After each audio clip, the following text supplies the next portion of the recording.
Liste ilk önce Ahmet Hocam konuşacak. Ahmet Özer Hocam. Yani bir cümle söylemek istiyorum. İllegaliteden, şiddetten ve vesayetten uzak her türlü demokratik yani her türlü federasyon ve özellik önerilerinde ben bunlara dikkat ediyorum. Şiddet, illegalite ve vesayetten uzak olmakla biz dünya karşısına çıkabiliriz.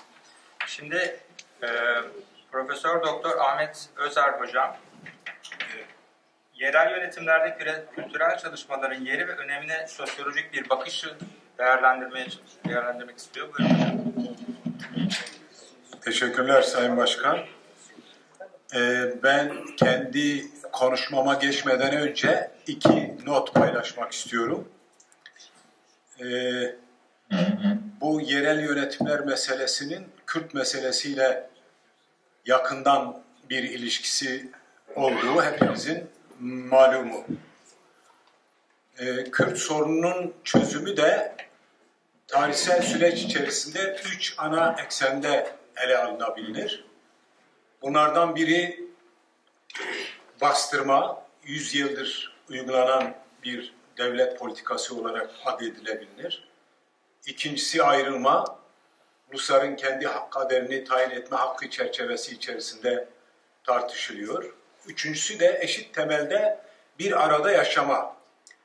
Bizim bugün aslında konuşmakta olduğumuz yerel yönetimler meselesi, dil ve kültür bağlamında bu 3. aşamayla ilgilidir. Yani eşit temelde bir arada yaşama söz konusu olursa, acaba yerel yönetimlerin bu konuların çözümüne bir etkisi ve katkısı olabilir mi? Bunu böyle görmek, değerlendirmek gerekir. Bu olay da gündeme geldiğinde yerel yönetimler konusunda siyasi partilerin programlarını incelediğiniz zaman hemen hemen hepsinde sağ sol ayrımı olmaksızın ademi merkeziyetçi bir yerel yönetim anlayışı savunuluyor. Hatta bazılarında yerel yönetimlere güçlü yetkilerin devrinden bahsediliyor. Doğru olanı da budur. Ama ne hikmet ki iş başına gelindikten sonra, iktidar olunduktan sonra hiç kimse bu programda yazılı olanı politikalaştırmıyor, hayata geçirmiyor. Bu söylendiği zaman da bir karşı argüman geliştiriliyor. Nedir o? Üniter devlet yapısı zedelenir deniliyor. Aslında sabahki konuşmacılara hani zaman iyi değerlendirilebilseydi bu soruları da sormak isterdim. Örneğin Almanya'da, İsviçre'de ya da Avrupa'nın diğer yerlerinde federasyon ya da özellikle kanton yönetimleri üniter devlet yapılarını gerçekten zedeliyor mu? Ya da işte İspanya örneğinde olduğu gibi hatta tersine belki de bir arada tutmayı güçlendiriyor. O zaman bizde politikacılar bunu niye söylüyorlar? Bunu kendi iktidarlarını daim etmenin bir aracı olarak söylüyorlar. Ve üstelik ilginç bir şey söyleyeyim, üniter devlet yapısını kendi elleriyle çiğnemiş oluyorlar. Nasıl? Üniter devlet demek unique hukuk demektir. Yani tek hukuk demektir. Türkiye'de bugün tek hukuk uygulanıyor mu? Uygulanmıyor. Mesela yerel yönetimler konusunda batıda ayrı bir hukuk, doğuda ayrı bir hukuk. Örnek, şimdi Van'ı bir vali yönetiyor, belediye başkanı görevden alındığı için. Meclis de feshedildi. Ama Menemen'de böyle bir olay yaşandığı zaman ya da Yalova'da o zaman meclis kendi içinden bir belediye başkanı seçiyor. O halde devlet demek ki oradaki vatandaşların seçmiş olduğu belediye başkanına güvenmemenin ötesine hiç suçu kabahati olmadığı halde kaldı ki belediye başkanlarının da suçları ispat edilmeden görevden alınıp ya cezaevine gönderiliyor ya da açığa alınıyor. Meclis üyeleri niye feshediliyor? Meclis üyelerini seçen irade niye dikkate alınmıyor? Demek ki burada iki hukuklu bir yapı var. Aslında üzerinde durulması, teşhir edilmesi gereken en önemli noktalardan bir tanesi budur. Eğer tek hukukla yönetiliyorsa o hukuk herkese eşit uygulanmalıdır. Ki Kürtler de zaten Kürt sorununun çözümünün temeli bu bağlamda eşitliktir diyorlar. Eşitlik nedir? Çok basit. Yani Türklerle biz kardeşiz deniliyor, etle tırnak gibi. Güzel. O zaman Türk kardeşlerimiz hangi haklara sahipse biz de aynı haklara sahip olmak istiyoruz. Ne bir eksik ne bir fazla. Şimdi meselenin özü bu bir. İki, deminki arkadaşımız yargıda federatif ya da özerk bir biçimde hakimlerin nasıl efendime söyleyeyim atanacağıyla ilgili önemli belirlemelerde bulundu ki bildirisinin konusu olduğu için. Ben de sevgili Şükrü'ye ve Mehmet'e dedim ki hani bizim Kürtlerde var ya derler heylo biz Kürt hakim atayıncaya kadar ne problemlerimiz vardır. Örneğin mahkemelerde ayrımcılık var, avukatlar var aramızda ama ben bir eğitimciyim. En önemli olay eğitimde yaşanıyor asıl asimilasyon. Ta ilkokuldan biraz sonra konuşacağız işte dil ve kültürün önemi yerel yönetimlerde onun için önemli. Ta ölünceye kadar değil mi eğitim kurumlarında.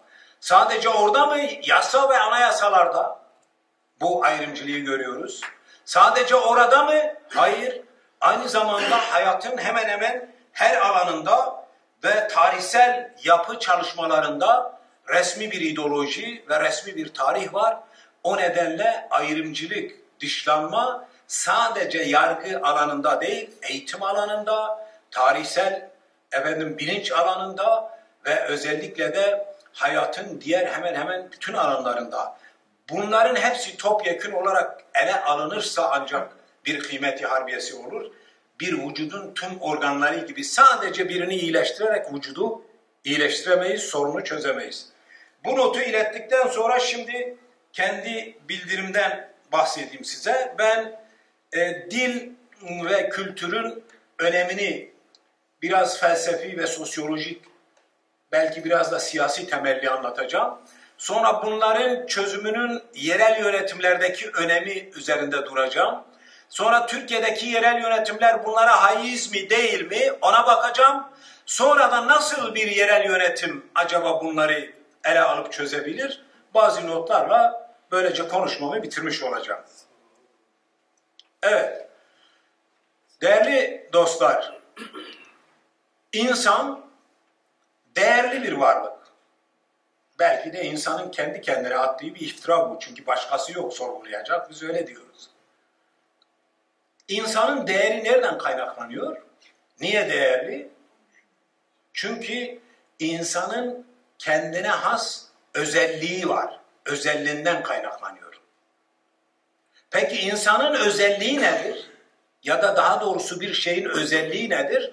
Onu diğer şeylerden ayıran yanına dayanır. Yani insanın özelliği insanı diğer canlılardan ayıran yanına dayanır. Bu nedir? Bunun da akıl sahibi bir varlık olduğu şeklinde bize sunuyorlar. Bana göre bu yetersiz ama üzerinde duralım. Asıl insanı insan yapan başka unsurlar var. Mesela vicdan bunlardan bir tanesidir. Ama konumuz açısından akıl önemli. Peki akıl bir şey mi tek başına? Bana göre bir şey değil. Mesela bugüne kadar aklıyla duvara bir çivi çakan adam gördünüz mü? Ya da aklı göreniniz oldu mu? Hayır. Ama aklın önemli bir şey olduğunu da hepimiz kabul ediyoruz. Nedir bunun önemi? Akıl bazı organlar vasıtasıyla dışlanır. Nedir bunlar? Bunlardan biri eldir. El. El, maddi kültür öğelerini yaratan temel unsurdur. Yani etrafınıza bakın, gördüğünüz her şey, elle tutulan gördüğünüz her şey mutlak surette bir elin ürünüdür. Dolayısıyla el olmadan akıl hiçbir işe yaramaz. O halde el aklın dışarıya uzantısıdır diyebiliriz. Hatta el eşittir insan bile diyebiliriz. Biraz zorlama bir tanımla. Ama sadece el dersek eksik yapmış oluruz. Çünkü kültürün bir de maddi olmayan yanları vardır. Bu neye dayanarak gelişir? O da dil ile gelişir. Dil. Asıl insanı insan eden aslında dildir. Niye? Mesela bizim bildiğimiz insanlık tarihi 70 bin yıllık bir tarihtir. 70 bin yıl önce insanlarla hayvanlar yaşama koşulları açısından birbirlerine çok yakın ve benzer idiler. Bu 70 yılda herhangi bir hayvanı aklınıza getirin. 70 bin yıl önce nasılsa bugün de böyledir. Oysa 30 bin yıl önce bir mağaraya elini gelecek kuşaklara aktarmak için koyan bir insanla bugünkü insan arasında çok fark var. Bu farkı neyle yarattı? Dil ile yarattı. Çünkü dil ne yaptı? Sesleri sözlere döktü. Sözler de insanların birbiriyle anlaşmasını sağladı. Sadece bunu da sağlamadı. Aynı zamanda gelecek kuşaklara aktarımı yaptı. Bu aktarım uygarlığı ortaya çıkardı. Mesela tavukların niye bir uygarlığı yok? Çünkü onlar civcivlere hikayelerini anlatamazlar. Biz anlatıyoruz çocuklarımıza, onlar kendi çocuklarına, onlar da kendi çocuklarına. Dolayısıyla bir insanı insan eden dilidir. Psikologların şöyle bir lafı var. İnsanı gösteren dilidir. Konuş ki seni göreyim. Dil yoksa insan yok demektir. O halde bir halkın dilini yasaklamak ya da bir kişinin dilini yasaklamak onun insanlığını yasaklamak demektir. Bu aslında siyasi bir şey değil.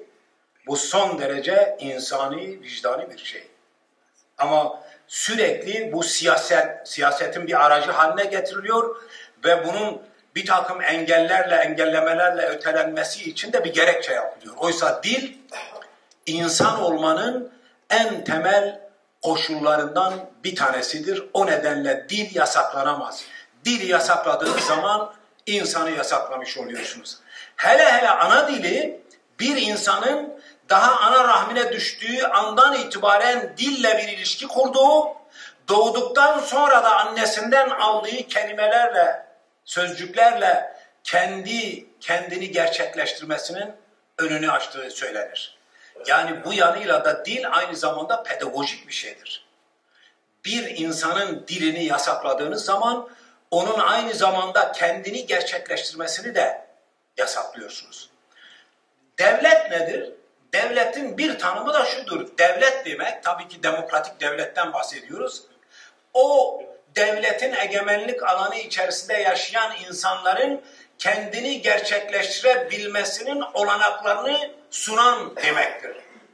Bu bir lütfe mi? Hayır. Çünkü o devlette yaşayan insanlar vergi veriyorlar ceplerinden, hizmet yapıyorlar, askere gidiyorlar, çeşitli görevler meydana getiriyorlar. Bir düzen sağlasınlar, bir kamu düzeni içinde yaşasınlar diye devlet de onların çeşitli yönleriyle olanaklarını sunar. Dil bunlardan biridir. Bir devlet eğer nasıl ki kendi halkının bir kısmının dinini yasaklıyorsa, kültürünü yasaklıyorsa, dilini yasaklıyorsa aslında insanlık açısından suç işliyor demektir. Yani belki demin işte mahkemeler vesaire konuşuldu. En önemli konulardan birisi de budur. Peki sadece yasaklamak mı? Hayır, bir de dönüştürme var. O nedir? Ona da asimilasyon diyoruz. Mesela ben ilkokulu bitirip ortaokula geldiğimde ne kadar makbul bir Türk olduğum şeklinde yetiştirilmiştim. Biri bana 40 dediği zaman ya ben onun kafasını kırardım ya o benim kafamı kırardı. Peki nasıl, mesela ilk buluşmam nasıl oldu? Çok kısaca söyleyeyim. Yılmaz Güney'in filmleri gelirdi kasabaya. Kagir bir binada onu izlerdik. Bizim için önemli bir adamdı. Adeta ilah gibiydi. Bir gün bir filmde Yılmaz Güney gelen adamlara, kalleşlere gidin söyleyin patronunuza kızdırmasınlar benim Kürt kafamı deyince biz hepimiz donup kaldık. Protesto ettik, sinemayı terk ettik. Yılmaz Güney gibi bir adam nasıl Kürt kafamı der. Sonra derken yavaş yavaş kendimize döndük tabii. Dönemeyenlerimiz de oldu. Yani asimilasyonun cenderesi içinde kendini kaybeden, asimile olan insanlar da oldu. Ve bu asimilasyon ister zoraki ister gönüllü olsun bir insanlık suçudur. Ben Kazakistan'a zaman zaman giderdim. Kazakistan'la ilgili de bir kitap da yazdım. Kürtçe yazdım. Orada Profesör Nadir Nadirov vardı. Bu ana dille ilgili bana şunu söylüyordu. Bunu da Kürtçe söyleyeyim. Belki Kürtçe bilmeyenler için Türkçe'ye de çevirebilirim. Ahmet Ebra diyordu bana. Zamanı dahi ke çave mervane. Eğer tu nizanı bir tukkori. Zamanı dahi ke dahi ka mervane. Eğer tu nizanı bir tu sevi. Zamanı dahi ke rumeta mervane. Eğer tu nizanı bir tu be rumeti. Zamanı dahi ke çerme mervane. Eğer tu nizanı bir tu ucubeyi. Diyor ki ana dili insanın anasıdır. Eğer bilmiyorsan ana dilini sen öksüzsün. Ana dili insanın onurudur. Aslında ana dilini konuşmayan insanlar zorla konuşturulmamışsa onursuzluğa sürüklenmektedirler. Ana dili insanın gözü gibidir. Eğer ana dilini bilmiyorsan sen körsün. Ana dili insanın derisi gibidir.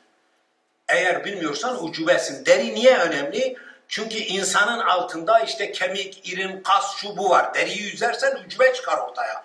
Deri ona şekil şemal verir. Sen deriyle insan olursun. Ama deri sana yapışıktır. Dil de öyledir ana dili. Fakat ceketi çıkarabilirsin. Akşam yarın başka bir ceket giyebilirsin. O da diğer dillerdir. Yani İngilizce bilebilirsin, Fransızca, Türkçe, başka diller bilebilirsin. Ama öncelikle kendi ana dilini anandan doğduktan sonra bilmek durumundasın. Demin dediğim gibi bu aynı zamanda pedagojik olarak kendimizi gerçekleştirebilmenin de önemli ve en etkili yollarından biridir. Dolayısıyla dil ve dile dayalı kültür önemli. Eğer diliniz yoksa, dilinizle bilim yapmıyorsanız, dilinizle pazar yapmıyorsanız, dilinizle eğitim yapmıyorsanız, sanat yapmıyorsanız bir kültür de yaratamazsınız. Dilinizle roman yazamıyorsanız, edebiyat yapamıyorsanız siz gelecekte bir varlık sahibi de olamazsınız. O nedenle aslında bir halkı halk yapan en temel unsur da budur. İsveç'ten gelen bir arkadaş konuştu sabah. Mehmet Uzun mesela burada aslında bilmiyordu Kürtçeyi doğru dürüst. Ne acıdır ki İsveç'e gitti, İsveç'te Kürtçe öğrendi. İsveç'te yaşayan arkadaşlar geldikleri zaman bizden çok daha güzel Kürtçe konuşuyorlar. Hatta orada öğretmenlik yaptılar, burada da yapabilirler. İşte Necdet arkadaşımız da onlardan biri. Dolayısıyla biz kendi ülkemizde kendi ana dilimizi unutuyoruz, asimile oluyoruz. Gidip başka yerlerde öğrenip yeniden gelebiliyoruz. Oysa bu önemli. Peki bunu kim yapacak? İşte yerel yönetimler bu noktada belki önem kazanabilir. Yerel yönetimlerin binlerce bir takım unsurları var. Ben bu konularla ilgili biraz çalıştım. 8-10 tane de kitap yazdım yerel yönetimlerle ilgili. Ama konumuz dil ve kültür olduğu için bu konu üzerinde yoğunlaşacağım. Niye önemli yerel yönetimler? Yerel yönetimlerin de tabii 3 tane ayağı var. Biri işte belediyelerdir. Biri özel idarelerdir. Diğeri de köy idareleridir. Ama bizim açımızdan daha çok belediyeler, yerel yönetimler deyince akla geliyor. Niye? Çünkü nüfusun önemli bir kısmı özellikle şimdi artık belediye hudutları içinde yaşıyor. Hele bu bütün şehir yasası çıktıktan sonra bu daha da böyle oldu. 2, son yıllarda devletler bize de sirayet etti. Neoliberal politikalar sonucu ekonomiden el çektiler. Bir alan kaldı. Kentsel, sosyal, kültürel, dilsel altyapı çalışmaları isteseler yapabilecek olan kesim nedir? Yerel yönetimlerdir, belediyelerdir. İsteseler. Zaten istese çobanın niyeti olsa tekkeden süt sağar deniliyor. Aslında Kürt sorununun çözümünün de en temel unsurlarından biri niyettir. Diğeri empatidir. Diğeri barış dili kullanılmasıdır. Bir diğeri bölünme paranoyasından ayrılmadır. Niyet bu anlamda son derece önemli bir unsurdur. Bir diğer unsur çağımızda artık katı, bürokratik, merkezi yapılar terk ediliyor. Gerçi biraz önceki oturumda konuştuk. Tekrar sağ popülist siyasetçiler, partiler iş başına gelmeye başladı ama biz hala artık bu merkeziyetçi, bürokratik yapıların dünyada terk edildiğini söylüyoruz. Türkiye'de de bu yeni cumhurbaşkanlığı sistemi bize dayatıldığı zaman gerekçelerinden birisi bu merkeziyetçi yapıdan kurtulup ademi merkeziyetçi bir yapıyla yönetileceğimiz iddiasıyla ortaya çıktı. Oysa bir baktık ki öyle değil. Bütün sorunlar Ankara'da tespit ediliyor. Ben Ankara dedimse siz sarayda anlayabilirsiniz. Bütün çözümler Ankara'da üretiliyor. Bütün kaynaklar Ankara'da toplanıp dağıtılıyor. Yani büyük bir merkezileşme ortaya çıktı. Aynı zamanda bütün şehir yasası da kendi içinde bir merkezileşmeyi gündeme getirdi. Bir başka nokta, uluslararası toplantılara bakıyoruz. Birleşmiş Milletler Uhdesi'nde yapılan, biri Habitat 2 toplantılarıdır, diğeri de Gündem 21 toplantılarıdır. Mesela o toplantıların ilkinde toplumların sorunlarını o toplumları yöneten devletler ve hükümetler çözer diye söylenmişti. Örneğin 1976'da Habitat 1 Vancouver'da toplanmıştı.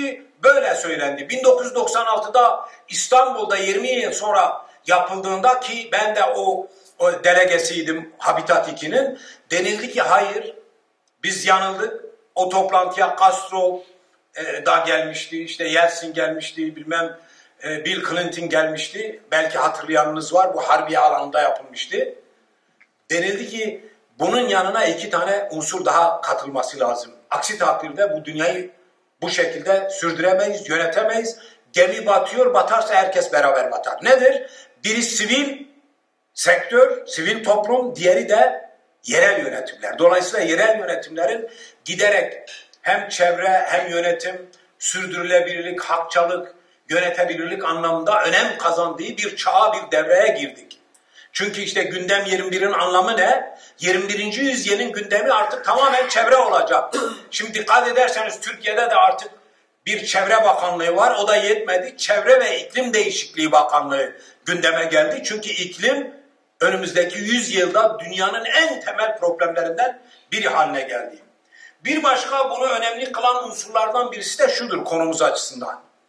Yerel yönetimlere yetki devrinin yapılması, yerel yönetimlerin güçlendirilmesi, o beldede yaşanan belediye sorunları sadece çözmekle kalmayacak, aynı zamanda Türkiye'de yaşanan diğer büyük sorunların çözümünün olanaklarını da sunabilecektir. Bu sorunlardan biri nedir? İşte Kürt sorunudur. Yani yerel yönetimlerin ihya edilmesi, güçlendirilmesi, yetki devri Kürt sorununun çözümüne de büyük katkı yapabilir. Birkaç alan vardır.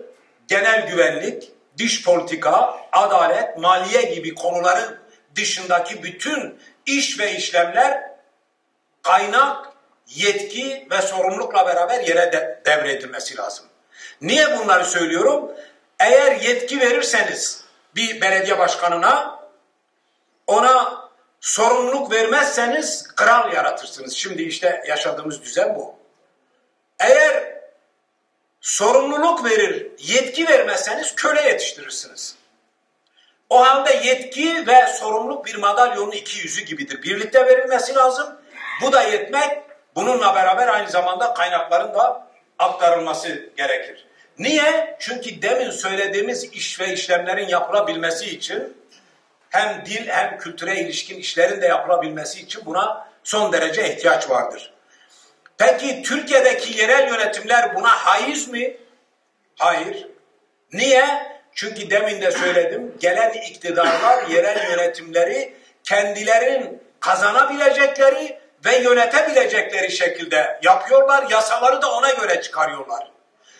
Ve diğer dillerle, kültürlerle ilgili bir takım talepler gündeme geldiğinde de demin belirttiğim gibi üniter devlet yapısı zedelenir. Ya da bunu ileri sürenleri bölücülükle suçlayarak, devre dışı bırakarak ya da susturarak ya da olmadı işte hapslere atarak veya başka şekilde diskalifiye etmektedirler. Ama bu ayak önemlidir. Bunun üzerinde durmak lazım. Bunu eğer ihya etmek mümkün olabilirse, bu alanda bir model yaratılabilirse, bu o zaman bize gerçekten gelecekle ilgili bir umut da verebilir. Peki bunun olanaklarını var mı? Var mesela. Mesela diyelim ki şimdiki işte her ne kadar kayyum atanmış olan DEM Partisi bölgede yaklaşık 100 tane kazanıyor, belediye kazanıyor. 3 tanesi de büyük şehir, Mardin, Van ve Diyarbakır. Buralarda bir model yaratabilirdi bugüne kadar, yaratamadı. Gerçi baskılar, kayyumlar vesaire var. Bu model yaratıldığı takdirde ne olabilirdi? Bir, güçlü belediye, iki, demokratik belediye ya da yerel yönetim de anlayabilirsiniz bu dediğimi. Üç, özerk belediye. Tabii bu özerkliğin de iki yanı var. Yani bir siyasi yanı var, siyasi özerklik, bir idari özerklik. Aslında siyasi özerklik genelde genel idarenin verebileceği bir şeydir. Yerel yönetimlerle ilgili olanı idari özerkliktir. Güçlü belediye nedir? Güçlü belediye kendi kaynaklarını yaratan belediyedir. Sanırım Avrupa'da da var. Ben de işte gittim Amerika'ya, Avrupa'ya, çeşitli yerlerde incelemeler yaptım. Oradaki yerel yönetimler vergi sarabiliyorlar. Mesela diyelim ki Mardin'i ele alalım. Mardin'de bir yurttaşımız 100 lira vergi veriyorsa Mardin'e sadece onun 7 lirası geri dönüyor. Geri kalan 93 lirası merkeze gidiyor. Halbuki Mardin'de yaşayan adam Beşik'ten mezara kadar Mardin'de yaşıyor. Oranın toprağını kullanıyor. Oranın işte çevresini kirletiyor. Oranın yollarını kullanıyor. Tam tersi olması lazım. Yani yerele kaynak verilmesi lazım ki oradaki yerel de oradaki insanların sorunlarını çözebilsin. Neden? Çünkü bir sorun bir yerde yaşanıyor. O yerde yaşanan sorunlar ancak o yerde yaşayan insanlar tarafından çözüme kavuşturulabilir. Bunun için de kaynak olması lazım. Merkezi hükümete devredilmesinin nedeni de şudur. Çünkü siyasi partiler aslında bir takım siyasi propagandalar biçiminde bu merkezde toplanan hazineye hücum edip onu kullanmak, onu paylaşmak derdindediler. Yani siyaset erbabı genellikle devletin yönetilmesi gereken bir aygıt olarak görmekten ziyade paylaşılması gereken bir ganimet olarak görüyor ve herkes o ganimete gidiyor. Bu ganimet paylaşılırken de yaptığı paylaşımı, hadi ben onu tırnak içinde çalmayı, çırpmayı da anlayabilirsiniz. Onu örtebilmek için sürekli işte beka meselesi, işte ulusal güvenlik, işte efendim üniter devlet yapısıyla bu şalla da örtüyor. Kavga neyin üzerine? Kavga işte Mardin'den, Van'dan, Bitlis'ten ya da İstanbul'dan, İzmir'den hazineye aktarılan gelirlerin paylaşılması ve bu paylaşımın nasıl yapılmasıyla ilgili bir olaydır. O nedenle sistem tıkanıyor, siyaset kirleniyor. Bugün türedi bir zengin sınıfı var ve iktidar kaymaları yaşanıyor. Ve o türedi zengin sınıfı da kimse görmüyor, yoksullar da giderek yoksullaşıyor. Bugünkü yaşadığımız derin yoksulluk içinde olduğu gibi. O halde demek ki en temelde yerel yönetimlerin güçlü olabilmesi için bir çözüm gücüne kavuşmaları lazım. Yetki ve sorumlulukla beraber kaynaklara sahip olmaları lazım. Aynı zamanda katılımcılığın önünü açabilir. Katılımcılık nedir? Katılımcılık o beldede yaşayan insanların kendi sorunlarının çözümüyle ilgili talepte bulunmalarıdır. Plebissit, halk oylaması, oylama, sandık kurulması şeklinde gerçekleşebilir. Hatta bir belediye başkanı seçildiği zaman illa 5 sene ona mahkum kalmaması lazım. Ben seçtim ama tembel çıktı. 3 sene sonra hırsızlık yaptı. Geri çağırma metotları, yöntemleriyle onlar düşürülebilir. Bu aynı zamanda bir denetim mekanizması yaratabilir. Tabii katılımın çeşitli unsurları vardır. Bölüşümde katılım, bunun adaleti yok bölüşümde. Efendime söyleyeyim, hem siyasi olarak hem diğer alanlara özellikle cinsiyet eşitliğinin sağlanması açısından kadının yönetime katılımı, kalkınma sürecine katılımı, bunun adaletinin sağlanması ve en önemlisi de tanınma adaleti. Yani bir adam ben Aleviyim diyorsa, Cemevi benim inanç yerim diyorsa bir devlet hayır orası öyle değildir diyemez. Ya da bir adam ben Kürdüm ya kendi dilimi konuşmak istiyorum diyorsa hayır sen bu dili konuşamazsın diyemez. Ya da benim inancım şudur, benim ırkım budur. Bir devletin dini, ırkı olmaz, olamaz. Değerli arkadaşlar. Olduğu takdirde ne olacak? Diyelim ki devlet ben Müslümanım dese, Hristiyanları ne yapacak? Yahudileri ne yapacak? Ben Türk'üm dese, o zaman Kürtleri ne yapacak? Lazları ne yapacak? Çerkezleri ne yapacak? Kendi eliyle yarattığı kamu düzenini bozmuş olacaktır. Ama onların kendi dillerini geliştirebilmelerini, kendi kültürlerini geliştirebilmenin olanaklarını da sunması lazım. Merkezi iktidarın burada yapması gerekenler var. Onları ayrıca tartışabiliriz. Konumuz yerel olduğu için. Ama yerel yönetimler de bu anlamda isterlerse bunu çok iyi bir biçimde yerine getirebilirler. Bir de özerk olmaları lazım. O özerklik de şudur, çok fazla vakit de almadan toparlamak istiyorum. Yani vesayet altında olmaması lazım hiçbir şekilde. Çünkü orada bir seçim oluyor. O seçilen insanlar oradaki ahalinin güvenine mazhar olarak bu insanları seçiyor, meclisleri seçiyor. Onlar 5 yıllığına bizim sorunlarımızın çözümü konusunda yetkilidir diyorlar. Bu aynı zamanda bir vesayete tabi olmamaları demektir. Oysa bizim yasalarımızda maalesef genel idare, yerel idare üzerinde vesayet koyuyor. Bu vesayeti de aşan kayyumlar atıyor. Kendi hukukunu kendisi çiğniyor.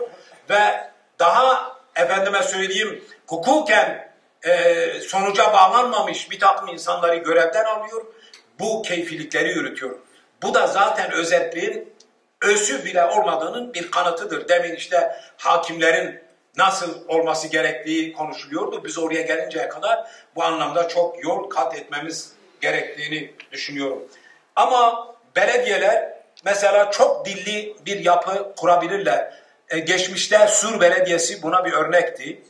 İlla sadece Kürt değil, orada Ermeni varsa Ermenice de koyabilmeli. Arap varsa Arapça da hizmet verebilmelidir. Ya da tabelaları ona göre yapabilmelidir. Bir belediye bunu yapabilmeli.